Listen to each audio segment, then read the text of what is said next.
What's going on, everyone? I hope you're doing well. This video is going to be specifically for those who are self-employed, contract workers, or business owners. Now, if you've heard or you've experienced, sometimes it can be more difficult to qualify for a home loan when you're self-employed. And the reason for this is because it's kind of like the government. It's like the left hand doesn't know what the right hand's doing when it comes to the government. One side says, hey, thank you so much for being a business owner. Feel free to take advantage of all these tax benefits.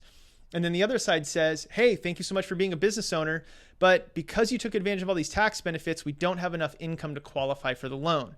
It can be really frustrating for you and for me. So there's a couple of things I do for my clients to work through this. Now, there's programs that are fantastic for self-employed individuals, like bank statement loans. Those qualify purely on the cash flow analysis of your business bank statements or personal bank statements. But those programs do have higher interest rates. So what I always like to do to help my clients get the best rates possible is look at their tax returns to see what we can do to make adjustments. And because we're getting to the end of the year of 2022, this is more of a planning video for when you file your taxes in 2023. Now, of course, because you have the opportunity to take more write-offs as a business owner, it doesn't mean you have to. So what some people will elect to do is minimize their write-offs to make sure they have enough income for qualifying purposes to buy the house, buy the investment property, refinance, whatever they're trying to do.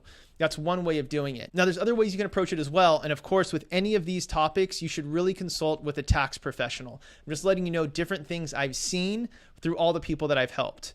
Now, my favorite tax benefit is going to be depreciation. The reason I love depreciation so much is because call it a paper loss. So as an example, if you made $100,000 in gross income and the only write-off you had was $100,000 in depreciation, your net income for that tax year would be $0, meaning there's no taxes paid. From a mortgage qualifying perspective, if you have $0 in income, that means there's no income for qualifying. Here's why I love depreciation.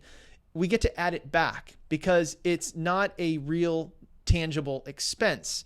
So if somebody made gross income of $100,000, had $100,000 in depreciation, their qualifying income would be $100,000.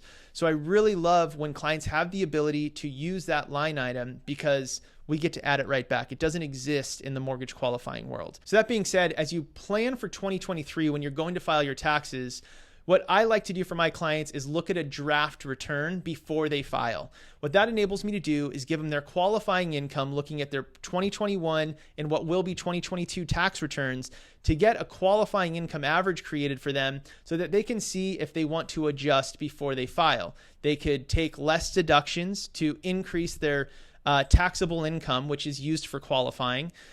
If they have the ability to depreciate things, they can look at that. Looking at a draft return enables you to make changes if you elect to do so before you file your taxes with the IRS.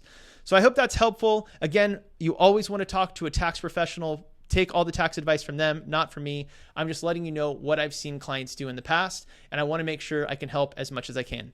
Thank you so much. Reach out with any questions. I'll talk to you soon. Cheers.